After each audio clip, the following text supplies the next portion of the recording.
السلام علیکم ورحمۃ اللہ وبرکاتہ۔ جو درود پاک شب جمعہ میں پڑھا جاتا ہے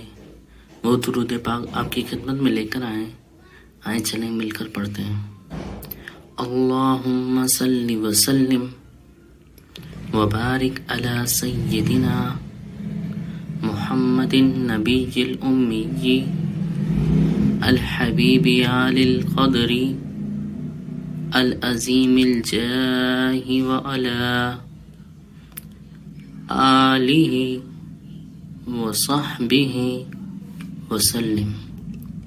اس درود پاک کو پڑھنے کی فضیلت یہ ہے کہ بزرگوں نے فرمایا کہ جو شخص ہر شب جمعہ یعنی جمعہ اور جمعرات کی درمیانی رات اس درود پاک کو پابندی سے کم از کم ایک مرتبہ پڑھے گا تو موت کے وقت سرکار مدینہ صلی اللہ تعالیٰ علیہ وآلہ وسلم کی زیارت کرے گا،